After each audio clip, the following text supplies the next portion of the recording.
Umaga po sa bawat isa. Good morning. It's good to see everybody. At napakabuti ng Panginoon sa ating mga buhay. Na-miss namin kayo nung last Sunday. Kami po ay nakarating ni Sister Hannah sa Natividad. At nakakatuwa sapagkat ang mga tao ay nasa Bukirin pero ang kanilang iglesia ay talagang maayos din at kanila pong inaasam-asam na sila po ay matuto at nung hapon ay may mga kapastoran na dumating at nagkaroon din ng panahon upang makapagpalakasan. Ang nakakatuwa ay sa umaga may mga kandidato sa darating na election ang humihingi ng basbas doon sa iglesia na yon. 66th year anniversary. Yun daw ang parang pinaka-mother church doon po sa Natividad sa may General Mamerto Natividad. At nung hapon ay may panibagong grupo din. So humingi sila ng panalangin at yung pastor doon ay wini-welcome sila at nabibigyan ng paalaala na ang pinapanalangin na magkaroon ng pwesto ay isang paglilingkod at yan ay calling ng Panginoon. So nakakatuwa at ibang klase na ng konteksto nila doon.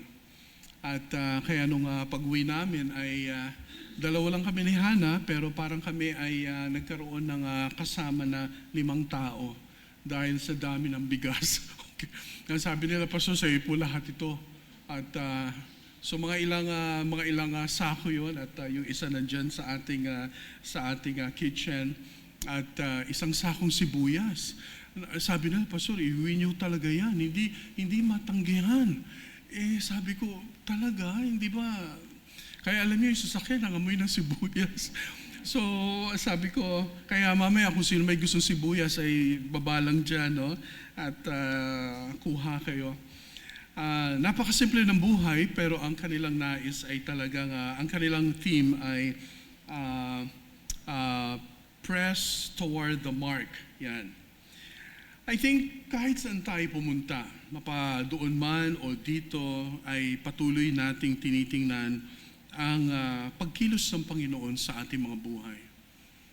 Kanina, napakaganda na message ng choir. A number of times ay narinig na po natin. Pero alam nyo, habang tinitingnan ko, yung ating tinatalakay sa James ay talagang umuugma siya every time na tayo po ay nagbubukas nito. Nung nakalipas na linggo, pinakinggan ko ang preaching ng Deacon Manny at naroon ng wisdom and dalawang wisdom, yung earthly at saka yung heavenly o yung tinatawag na godly wisdom that comes from the Lord. And then at the same time, kung ating pong titingnan ang continuity ng James within the text, within the whole of the book, yung kabuuan po ng aklat ay nagpapaalala sa atin that the book of James is really practical. Hindi na kailangan natin kung ano-ano pa ang dapat nating isipin, kundi tayo ay bumalik sa salita ng Panginoon at hayaan natin ang salita ng Diyos ang siyang manguna sa ating mga buhay. Yung desire na hayaan natin ang Panginoon ay manguna, yan mismo ay wisdom na nanggagaling sa ating Panginoon. Kaya kung mapapansin natin, di ba? Naalala ninyo ang ating theme, True and Saving Faith. True and Saving Faith produces sanctified conduct, chapter 1, with regards to trials and temptations. So, ibig sabihin, kung may tunay na pananampalataya, kung merong saving faith, ayan, talagang eto ngayon, nais ng leaders, nag-uusap kami kanina ng elder na kailangan pagigtingin natin ang mga bagay na ating pinaniniwalaan. Very important. So kung merong totoo, true and saving faith, produces sanctified conduct. Ibig sabihin, ang conduct na merong kabanalan sa chapter 1 with regards to trials and temptations. So pag dumarating ang pagsubok at ang tukso sa buhay, ano ang ating tugon? Ano ang gagawin natin? Nagpapamalas kung merong tunay na pananampalataya, kung merong tunay na relasyon sa Panginoon, makikita mo pag dumating ang trials and temptations. Alam niyo, totoo. Hindi natin sinasabi na kapag hindi ka nagpakita agad, automatic na hindi ka na anak ng Diyos. Tayo mga Kristiyano, nasisway din tayo. Kaya nga ang readers dito ni James ay mga Jewish people, pero sila po ay nakakilala sa Panginoon, and because of their faith, nagkaroon ng tinatawag na persecution because of meron silang winaksi. Sabi nila, hindi na yung aming gusto, kundi gusto naming tanggapin kung ano ang nais ng Panginoon. Nangyari na sa buhay nila yon. Nangyari na sa buhay ng mga mananampalataya na meron silang winaksi, meron silang disown, at meron silang tinanggap. Yan ang isang picture ng tunay na anak ng Diyos. Ang tanong, tayo ba? Meron na ba tayong disown sa buhay? Have we experienced something that we have disowned? Hindi ba't yan din ang nangyari kay Apostle Paul? Ang nangyari kay Apostle Paul ay, ang sabi niya, not of my own righteousness, but by the righteousness of Christ. So ibig sabihin, nangyari yon sa buhay ng mga mananampalataya. Kaya, ang sinasabi dito ni James, yan ang katotohanan. So chapter 1, with regards to trials and temptations, lumalabas ang pagkakristyano. Lumalabas ang tinatawag na pagiging tunay na anak ng Diyos pag may pagsubok na dumarating at pag may mga tukso. Kaya mga kapatid, lahat tayo dito, wala tayong ligtas. Lahat tayo dito, walang exemption. Hindi natin pwedeng sabihin si ganito, ganito. No, lahat. Magmula kay elder, sa lahat sa atin dito narito, walang exemption. Kaya tingnan nyo, napakatindi talaga ng Christian life. Now, chapter 2, nakita natin, kasi nasa chapter 3 na tayo, with regards to social classes. So chapter 2, makita natin doon ang harapan ng Diyos. Ang sabi natin, I think in theology, equality does not mean uniformity. Equality does not mean uniformity. Ano yung ibig sabihin nito? Ibig sabihin, sa loob ng iglesia, may mga leaders tayo, okay? Ang Diyos ay nagtatag ng leadership. Ibig sabihin, hindi lahat tayo mga members, pero meron tayong tinatawag na difference o kaya pinagkaiba with regards to our roles and functions. Kaya ang sabi ng Timothy, kung sino man ang nagdi-desire na maging bishop, ang sabi ng 1 Timothy chapter 3 verse 1, anyone who desires to be a bishop, he desires a good thing. Hindi mismo yung posisyon. Yan ang tinuturo ng scriptures. Hindi mismo yung posisyon, kundi yung role at saka yung function. Kaya kung ating mapapansin sa ating leadership, hindi tayo, di ba, basta-basta na naglalagay, kundi tinitingnan natin at hinahayaan natin ang scriptures ang magpipinta ng strokes, ng imahe ng isang magiging leader, at yan ay makita natin. Kaya ang sabi ng chapter 3 verse 1, not many of you should presume to be teachers.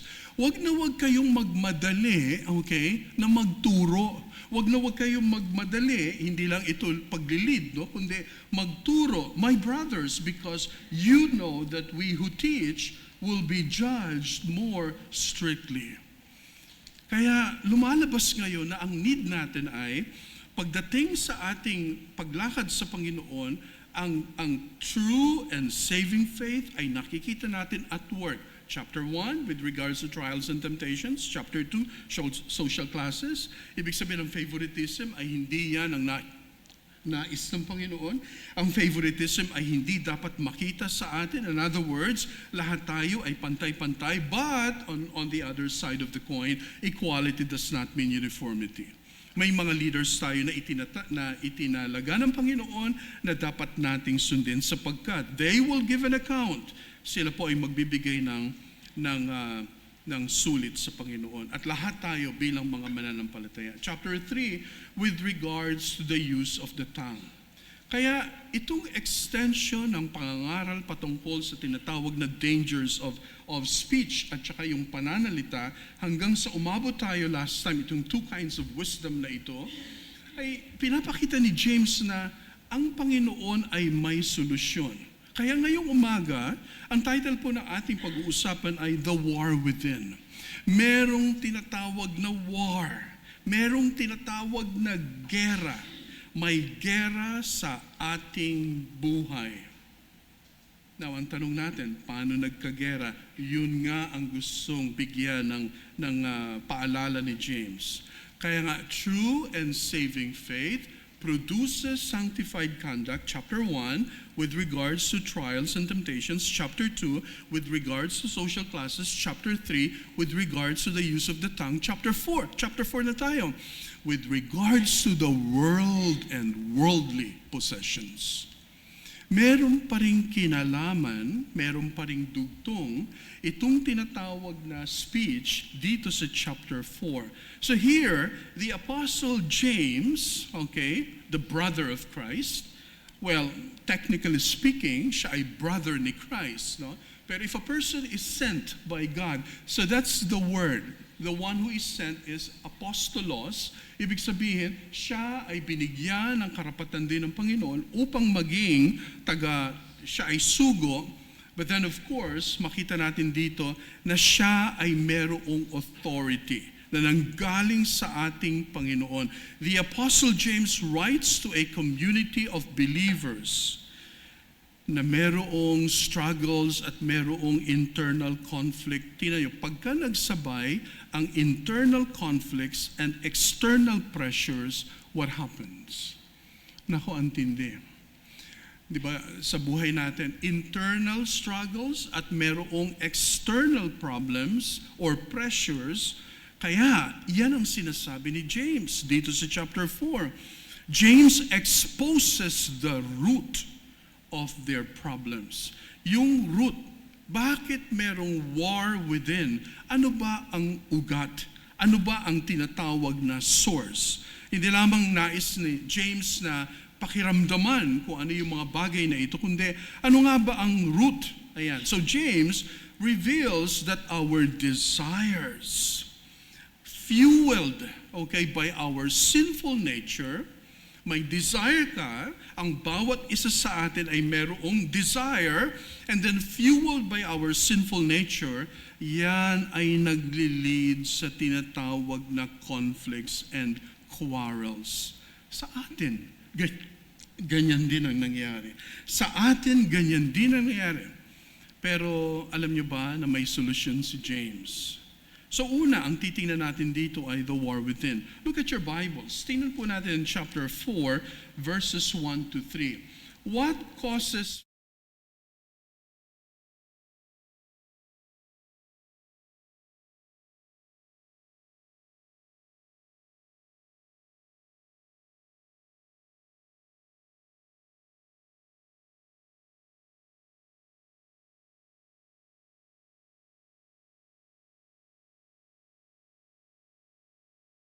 minsan sa loob ng iglesia, merong tinatawag na major fight o kaya major, sabihin natin, misunderstanding at merong minor. So ilagay natin dyan, no?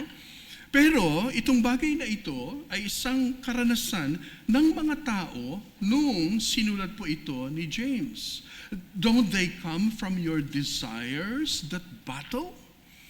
Kung meron tayong desire na merong conflict, no?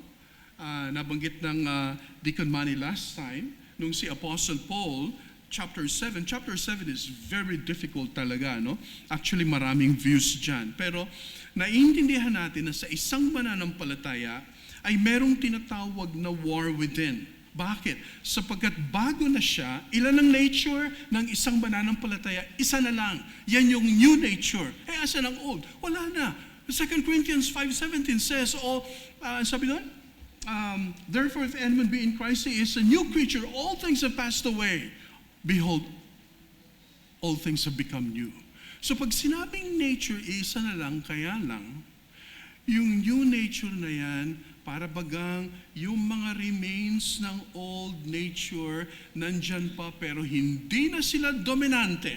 Hindi na sila yung nagahari. Ang nagahari ay ang bagong nature na, which is in Christ. Kaya lang itong mga remains ay parang mga guerrilla. na sila ay dahan-dahan para bang nakatayo na yung flag, no, ng isang Christian flag.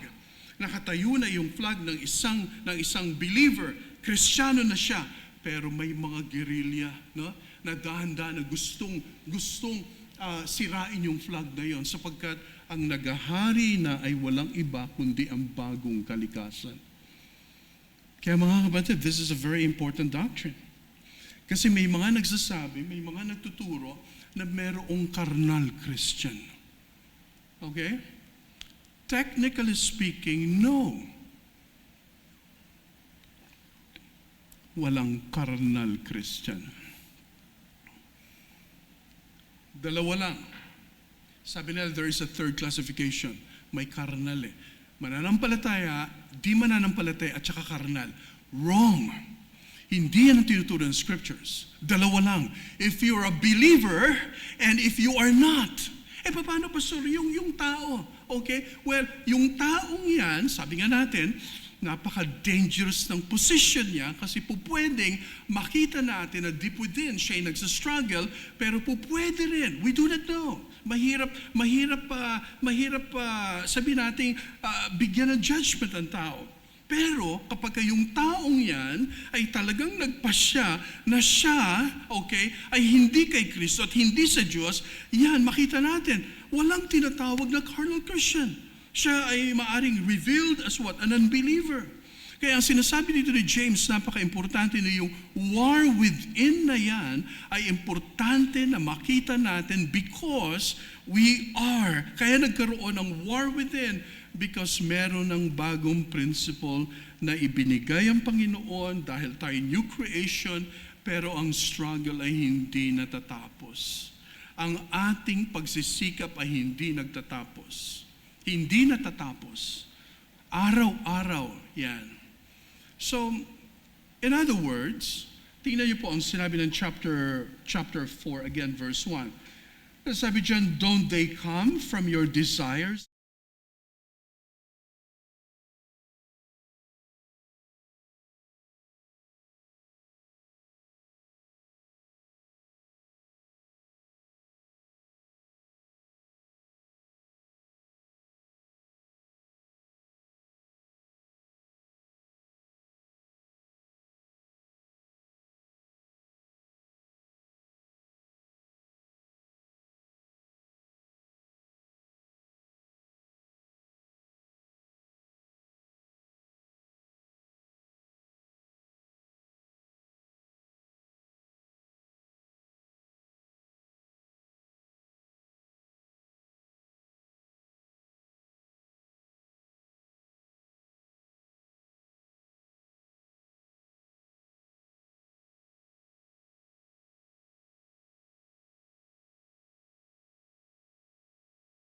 First John chapter 2 verse 9.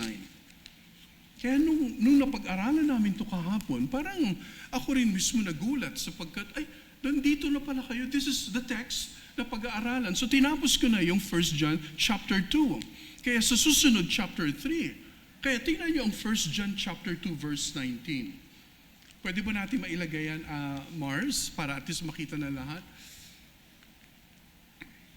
1 John chapter 2 verse 19. Okay? So habang hinahanap, tingnan niyo po ang sinabi dyan. 1 John chapter 2 verse 19. Yung natapos nila last time ay verse 18. Ang sabi ng verse 18, Dear children, this is the last hour, and as you have heard that the Antichrist is coming, even now many Antichrists have come. This is how we know it is the last hour. Malalaman natin na tayo ay nasa huling mga panahon. Huling oras ang ibig sabihin, critical moment. Why? Because yung Antichrist, well, we do not know kung sino ang Antichrist at walang pangalan, we do not know. But it should be understood na yung Antichrist is what? It is more of an attitude of a person. Attitude. Tingnan niyo po ang sinabi, attitude. Yung attitude na yan ng taong yan, okay, ay delikado. Bakit? Sapagkat yung attitude ng taong yan ay siya ay deceived at siya ay po pwedeng maglinlang o kaya mag-deceive ng iba. Ang tawag ng iba dyan ay deceiver par excellence. Ibig sabihin, sukdulang tao na dinideceive niya. Ang tinir po sinabi ng verse 19, they went out from us. Ayan, yan nasa screen. Yan. They went out from us, but they did not really belong to us. For if they had belonged to us, they would have remained with us. But their going showed that none of them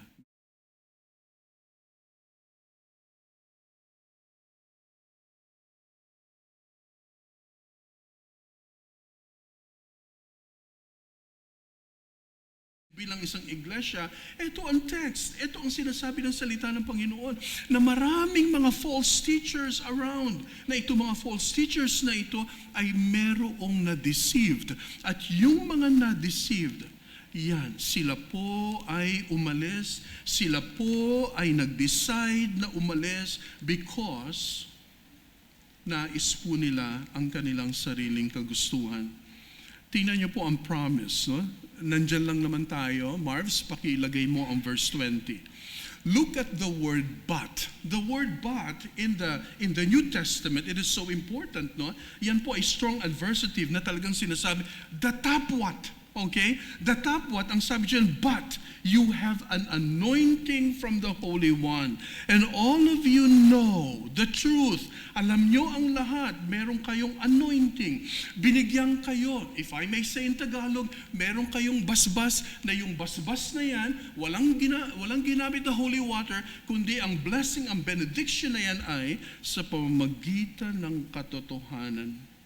Sa pamamagitan ng truth. Ang sabi ng verse 20, and all of you know the truth. Kung meron kang anointing, paano ko malalaman na ako ay anointed? Well, the Holy Spirit lives in you, but at the same time, you know the truth. Alam mo ang katotohanan. Hindi ka nag-aalat-tsamba. Hindi ka parang feeling ko, alam ko. Talaga namang, alam nyo, ibang klase rin, no? Ibang klase rin talaga ang mga bagay na pinapahintulot ng Diyos na maranasan natin, pwede palang mangyari. Na talagang wala talagang naintindihan from the very beginning. Pwede palang mangyari na hindi nag-sink in. Pwede palang mangyari na sumabay lamang sa agos. Pwede palang mangyari na ang lahat ng yon ay nasa superficial, doon sa mga, yung mga mababaw lamang. At kasama na rin yung paimbabaw na mga bagay na wala talaga, hindi talaga nag-root. Kaya palang sinasabi ni James dito, yung mga problema natin, yung mga bagay na yan, yung struggle na yan, pag hinayaan mo, lalabas sa bibig, gagawin at pag-iisipan, yan ay nagsisimula sa tinatawag na war within. James identifies the source of conflicts. Itong ating passions, itong ating desires, talaga namang at war within us. Kaya alam nyo, hindi ka dapat nagmamayabang. Hindi dapat tayo nagmamataas. Alam nyo kung bakit? Alam nyo, sabi nga iwanan daw tayo. No? Naalala natin ito. I think na ilang beses natin, hayaan mo daw, pag iniwan mo ang tao, hayaan mo siya sa kanyang sarili, meron siyang tinatawag na self-destruct tendency. Talagang magkakalat at magkakalat ang tao. Pero thanks be to God, salamat sa Diyos sapagkat may pagbabago kay Kristo.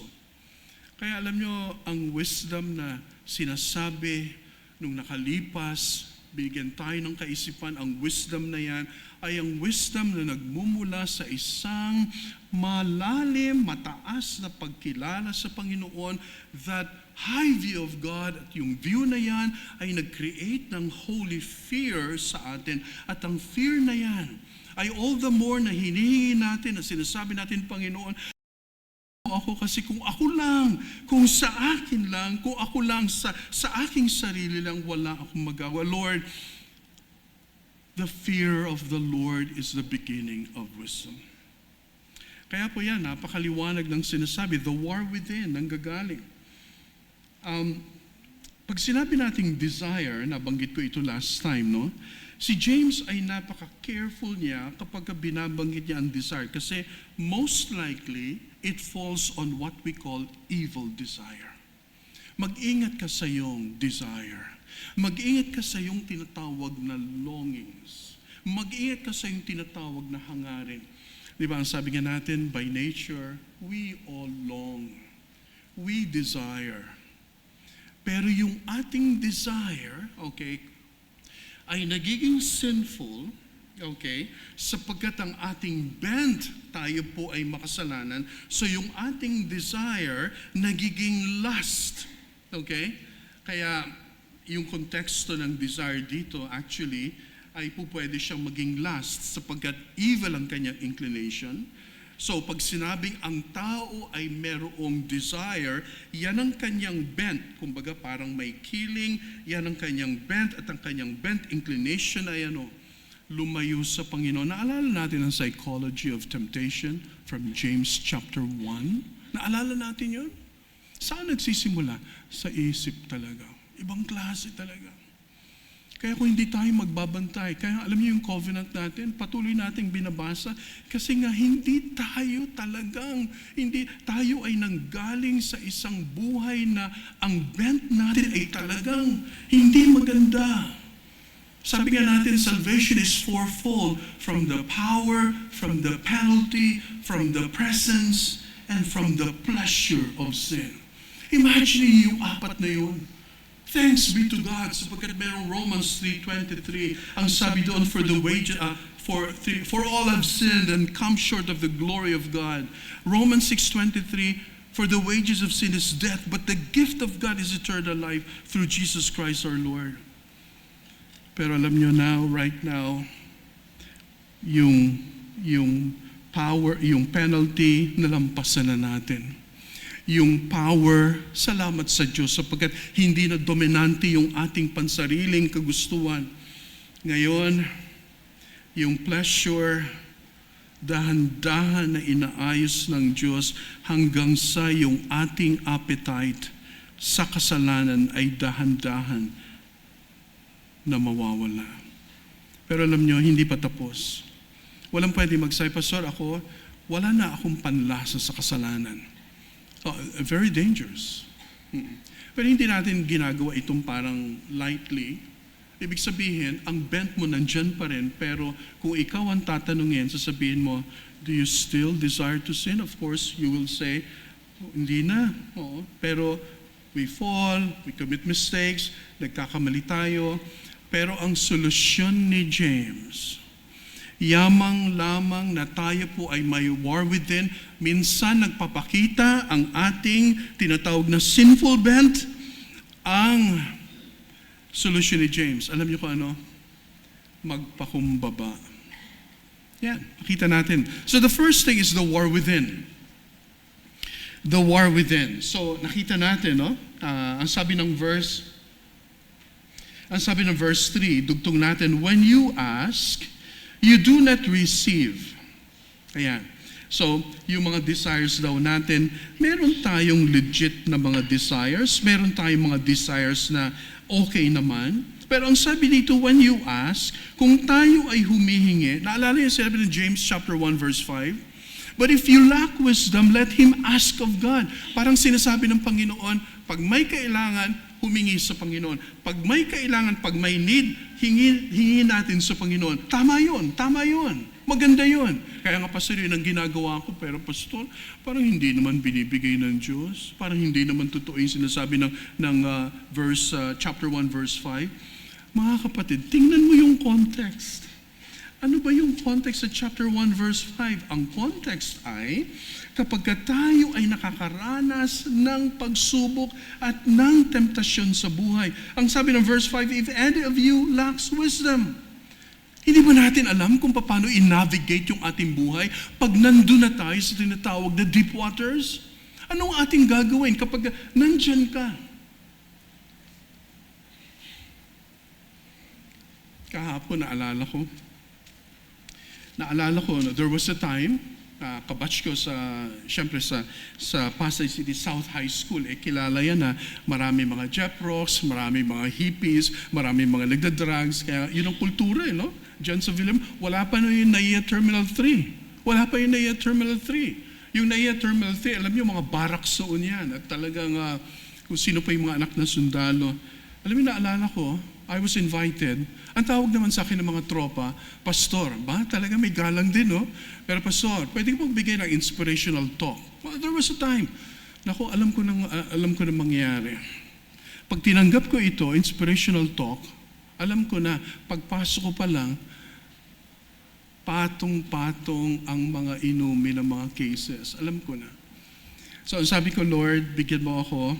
Nung nagpaalam ko kay Sister Hannah noon, sabi niya, medyo tough yun. Sabi ko, yeah, alam naman nila na binago na tayo ng Panginoon.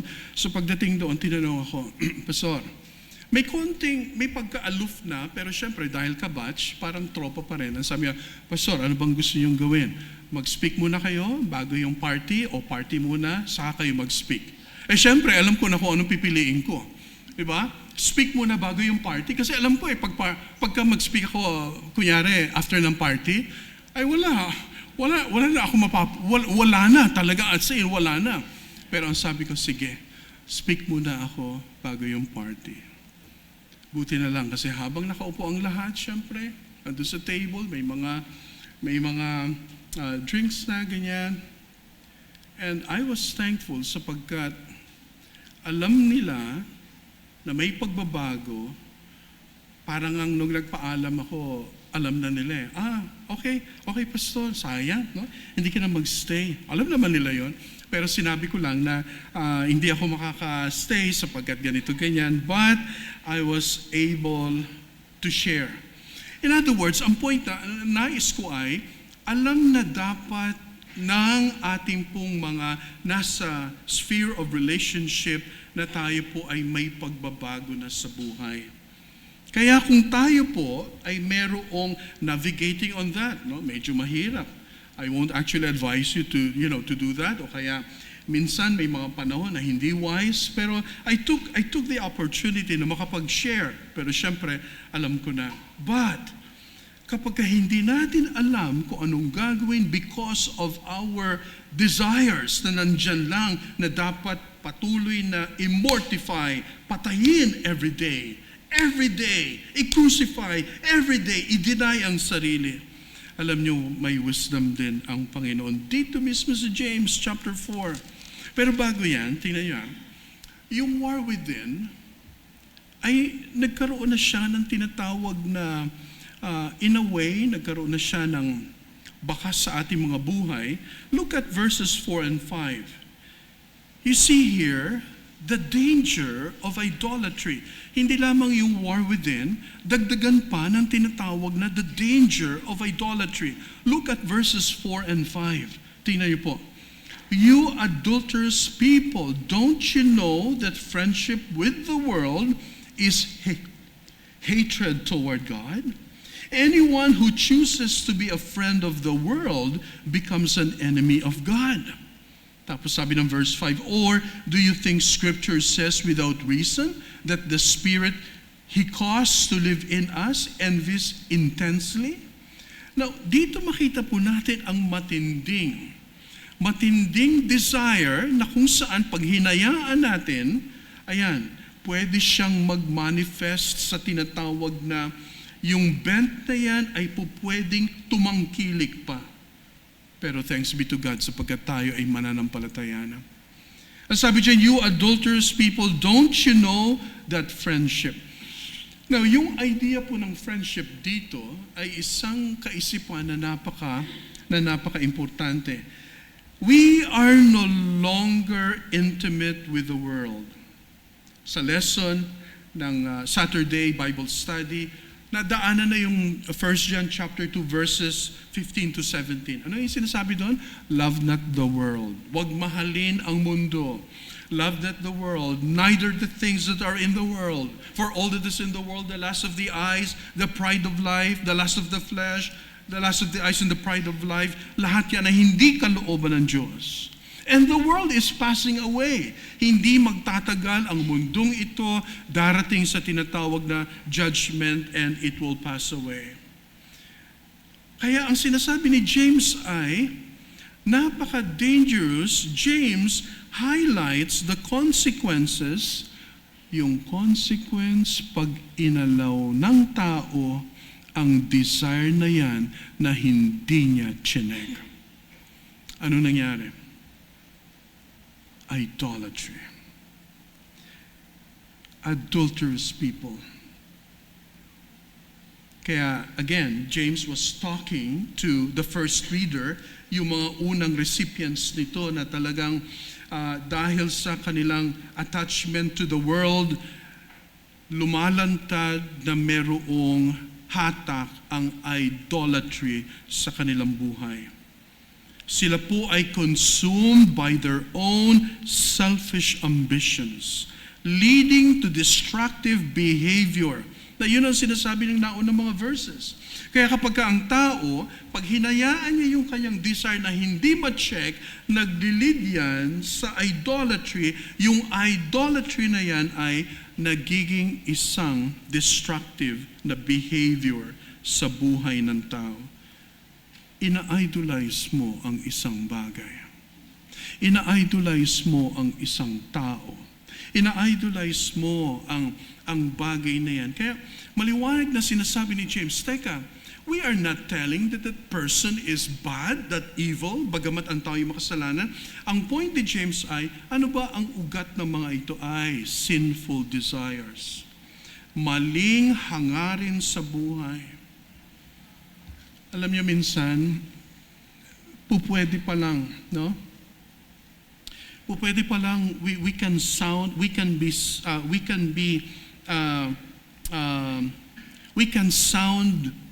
very pious at sabihin natin, Lord, ikaw lang naman talaga ang inaasahan ko sa buhay, Panginoon. Ibigay mo naman, Lord, ang aking pangailangan. May masama ba doon? Walang masama doon. In fact, yan ang gusto ng Panginoon kapag meron tayong ganon, dapat nating ihingi sa Kanya. Pero kapag ikaw ay may hiningi sa Diyos, ibig sabihin, hinihingi mo ang Kanyang pangunguna, hinihingi mo ang Kanyang pagtugon, hinihingi mo ang pangunguna ng Diyos sa pamamagitan ng Kanyang mga salita, na ang sabi ng Diyos, anak, gusto mo, yung hangarin mo, gusto ko, tingnan mo itong mga nais ko sa buhay mo. Tingnan mo itong mga gusto kong makita sa buhay mo. Ayaw natin ang tinatawag na katuwiran ng kabanalan. Nakafocus tayo doon sa ating hiningi. Pero ang gusto ng Diyos, lumakad ka ng tama, lumakad ka na may takot sa akin. Ayaw natin. Ang iniisip natin ay yung ating gusto at sinasabi natin, Lord, alam kong mapagbigay ka. Pero alam nyo, sa katapusan, dinidiktahan pa rin tayo ng ating sariling kagustuhan hanggang sa yan ay maging idol natin. Ang sabi ni John Calvin, ang puso daw ng bawat isa ay factory ng mga idols. Idolarum fabricum. Kaya tingnan nyo, pagka nauna tayo sa sarili, careful. Akala natin, tingnan nyo, hi Lord, salamat, answered prayer. Minsan alam nyo, maganda ring isipin, ano nga bang in-answer ng Panginoon sa panalangin? Kasi baka ikaw yung recipient, ikaw yung nakatanggap. Tapos ang inisip mo, Lord, answered prayer na to. Tapos pala, pag tinignan, hindi answered prayer. Bakit? Hindi ayon sa kalooban ng Diyos mismo. At sasabihin natin, paano mo nasabi na hindi answered prayer? Maliwanag ang sinasabi ng text. Maliwanag na isang tunay na anak ng Diyos ay hindi na mamuhay dapat sa pagkakamali at kasalanan.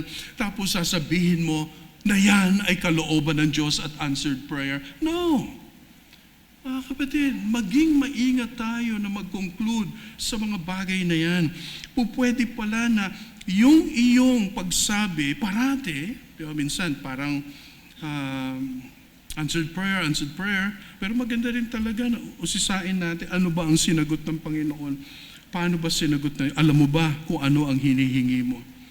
James uses strong language to emphasize the gravity of our situation. Tingnan nyo, tinawag niyang adulterers and adulteresses. Know ye not? Na yung intimacy with the world? Napaka-obvious naman na ang iyong bent ay with the world. Ang iyong bent ay sa sanlibutan. Kahit sino, makapagsasabi na yan ay mali. Mali talaga, maliwanag. And then you call it something like, God has answered my prayer. Mga kapatid, kung siguro panahon ng Old Testament, hindi natin magagawa yan. Sapagkat baka ang tugon ng Diyos ay, right there, the Lord will strike us dead. Pero hindi ginagawa ng Panginoon ngayon. Bakit?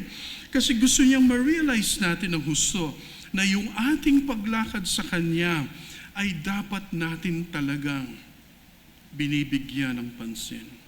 Hindi kinakaladkad ng Diyos ang isang tao para lamang sundin siya.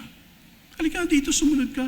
Meron ba kayo nakitang gano'n? Of course, siguro humanly speaking, no? Lalo na yung mga diktador o kaya yung mga gano'n, yung mga, di ba? Pero sa Diyos, kaya alam nyo, may term ang Romans na, and God gave them up. Naalala niyo, Romans chapter 1? 3 times na binanggit sa book of Romans na dahil sa ating sinful bent, dahil sa ating kagustuhan, and we don't want to know the truth. Naalala nyo, i-illustrate ko yan before. Maghanap ka ng box. Yung bang ayaw nating tanggapin ang katotohanan, para bagang yung katotohanan, nilagay mo sa kahon, at yung kahon, nilagyan mo ng tape, okay, nilagyan mo ng, matinding tape, ang tawag doon? Yung duct tape. Kasi ayaw mo ng katotohanan, baka lumabas eh. Hindi lang yun. Inupuan mo yung kahon. Matindi, no? Kaya ang sabi dito ni James, adulterers and adulteresses, gumagamit siya ng mga strong na mga salita. Sapagkat kung ang ating desires ay pinaprioritize natin at hindi ang ating relasyon sa Panginoon, that is it. You are an idolater. You are guilty of idolatry. Huwag nating isipin, wala naman akong Diyos-Diyosan pastor. Wala naman akong mga imahen. Wala na. Diba? Naalala ko, there was a time, no? Naalala ko, nung dito kay na Brother Ricky noon, nung sila'y nakilala sa Panginoon, nagkaroon kami noon ng ceremony, no? Si Elder at wala pa noon ng Deacon Manny and then Deacon Al. Nilagay nila, tama ba Christine, no? Nilagay yung sa balikbayan box na malaki. Lahat ng mga imahe na sa tingin nila ay talagang Diyos-Diyosan, no? Pinagbabasag namin. Di ba parang may grotto pa doon? Tama ba? Oo, nakita ko. Si Deacon na lang unang nag-smash, no? Smash. Kasi ang purpose ay, wala ito. Hindi dapat maging characteristic, hindi dapat maging palatandaan to. Totoo, sa nabasag and so on. Pero alam nyo, kahit basagin natin ang mga bagay na yon, hindi ibig sabihin na wala ng idol sa ating mga buhay na pupwedeng mag-control at maging priority ng ating mga buhay. So that is very strong. The war within, the danger of idolatry, and then, tingnan niyo po, ito ang solusyon. Last point. Here is the solution. Ano ang solution? Alam niyo kung ano? Humility and submission. Look at verse 6. But He gives us more grace. Gusto ko itong phrase na ito. Sana one of these days, Brother JM, yung song na He giveth more grace. Napakaganda. Ang sabi dyan, sa gitna ng napakarami nating mga pressures sa buhay, again, internal conflicts at saka external pressures, pag nagsabay-sabayan, naku, dyan mo makikita ang isang tunay na anak ng Diyos. Na pressure, may conflict, within and without. Ang sabi ng verse 6, this is the solution, mga kapatid. But He gives us more grace. That is why Scripture says, God opposes the proud, but gives grace to the humble. Yan. Yan po ay kinote from the book of Proverbs. Okay, from the book of Proverbs. And then Peter also, okay, kinote din yan sapagkat para kay Peter napaka-importante. Mga kapatid, ang solusyon po sa ating mga struggles, sa ating mga problema, kapag ka pinag-uusapan po yung ating war within, yung tendency na sa ating puso ay magkaroon tayo ng mga idols, here is then the solution. Verse 6. James offers a message of hope. Sa kabila ng ating tendency, sa kabila ng ating sinful tendency, God provides, ang sabi dyan, He giveth more grace. Lord, sobrang dami naman ang tension sa buhay ko. Ang sagot ng Diyos, He giveth more grace. More grace than what you are experiencing right now. More grace than what you are experiencing right now. Kasi ang sabi dito, once inappropriate mo ang grace ng Panginoon, you will experience all the more grace. Tingnan nyo, ang sabi dyan, God opposes the proud but gives grace to the humble. Napakaliwanag, mga minamahal sa umagang ito. Napakaliwanag na ang grace ng Panginoon will be doubled, will be all the more given when we experience yung tinatawag na humility. Alam niyo sa mga darating na verses, which I won't tackle, no? Elder will work on the following verses para tingnan pa kung anong ibig sabihin itong humility na ito. Pero pag sinabi natin humility, providence, sapagkat kanina, pinabasa ni Elder ang Beatitudes.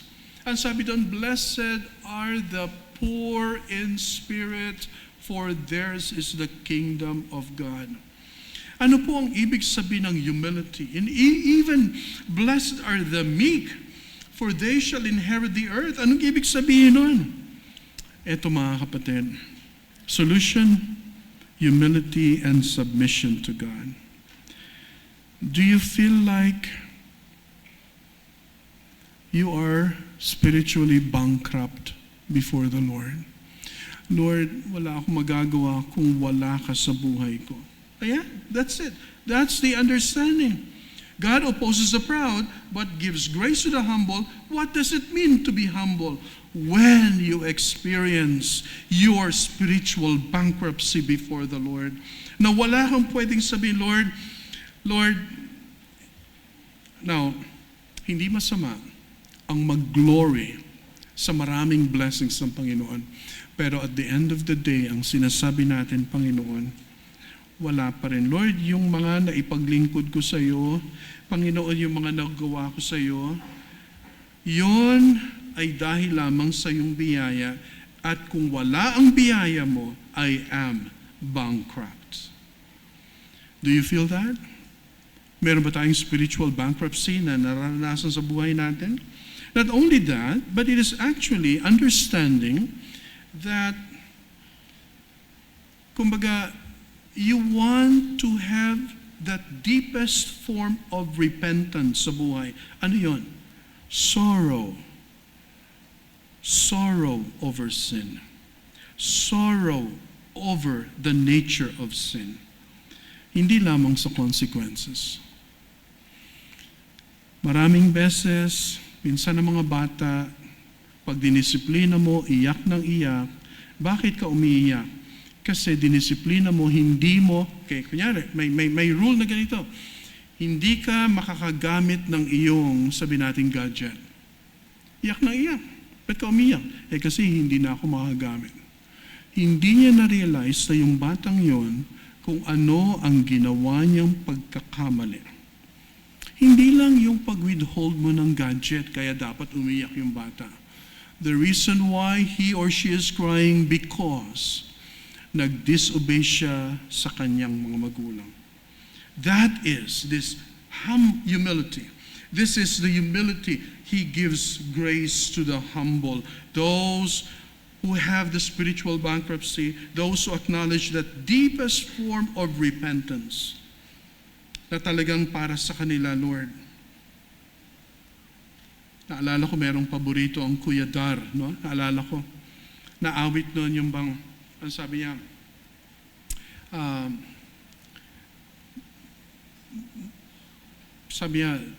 parang bind my wandering heart that is so easily to wander. Parang, Lord, hawakan mo yung buhay ko sapagkat napakadaling lumihis ng buhay ko.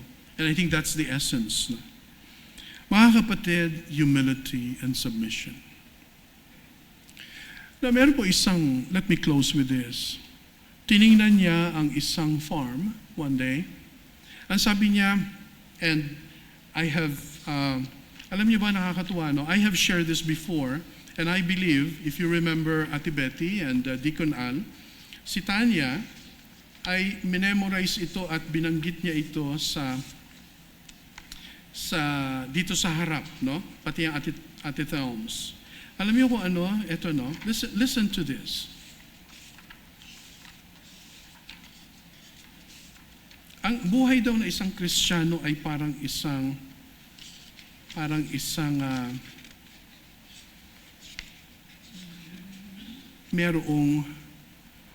merong farm. Ano yung farm sa Tagalog? Parang bukirin. Ang sabi niya ganito, let me close with this. I looked upon a farm one day. Let's imagine. I looked upon a farm one day that once I used to own. The barn had fallen to the ground. The fields were overgrown. The house in which my children grew, where we had lived for years, I turned to see it broken down and brushed aside the tears. I looked upon my soul one day and found it too had grown, with thorns and nettles everywhere the seeds neglect had sown. The years fled past while I had cared for things of lesser worth. The things of heaven I'd let go while minding things on earth. I looked upon my Savior's face and cried, O Lord, forgive. I haven't much time left for thee, not many years to live. The wasted years are forever gone. Our days I cannot recall, but by your grace and power divine, I'll make you Lord of all. Mga kapatid, this is your journey and my journey. Kamusta po ang ating mga kaluluwa? Tingnan po natin ang ating mga sarili at huwag nating kalimutan na tingnan at masilayan ang ating Panginoong Jesus sapagkat siya lamang ang lahat sa atin. Tayo po'y manalangin. Father, we thank you, Lord, for the thoughts and the lessons that you have given us. Maraming salamat po, Ama, na ang realidad ng isang pagiging anak mo, ang reality ng pagbabago ay totoo. Ito, Lord, ay naganap na sa amin kung kami po ay merong relasyon sa iyo. Kaya, Lord, merong war within. There is this danger of idolatry.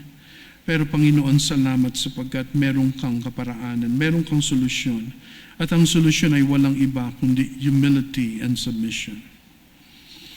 Lord, kung meron man sa amin dito ang nangangailangan po ng humility, I need humility. Everybody needs humility, Panginoon.